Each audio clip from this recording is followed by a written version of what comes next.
So Telangana ప్రభుత్వ ఉద్యోగులకు గరిష్ట వాయో పరిమితి పెంచిండ్రు. ఇది అందరికీ గుడ్ న్యూస్ అనే చెప్పుకోవాలి. నిరుద్యోగులు ఎవరైతే ఉన్నారో మరి మనం చూసుకున్నట్లయితే గతంలో ఈ వాయో పరిమితి అనేది అంటే మాక్సిమం ఏజ్ లిమిట్ అన్నట్టు, మాక్సిమం ఏజ్ లిమిట్ ఏడు దాకా ఉండే 34 ఏళ్ల వరకు ఉండే, దాన్ని ఇప్పుడు పెంచిండ్రు 44 ఇయర్స్ వరకు. ఇది నిజంగా ఎవరైతే ఇప్పుడు 34 ఇయర్స్ అని ఉన్నది కదా వాళ్ళకు ప్లస్ పాయింట్ అని చెప్పుకోవాలి.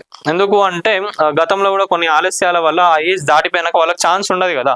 సో అట్లాంటి వాళ్ళందరికీ కూడా ఇది గుడ్ న్యూస్ అనే చెప్పాలి. మరి ప్రభుత్వ ఉద్యోగాలకు ప్రిపేర్ అవుతున్న నిరుద్యోగులందరికీ తెలంగాణ ప్రభుత్వం శుభవార్త తెలిపింది. ప్రభుత్వ ఉద్యోగులకు గరిష్ట వాయు పరిమితిని 34 ఏళ్ల నుంచి 44 ఏళ్లకు పెంచింది. గతంలోనే వాయు పరిమితిని పెంచుతూ ప్రభుత్వం ఉత్తర్వులు జారీ చేసింది. తాజాగా ఆ సడలింపును మరో ఏడాది పొడిగించింది.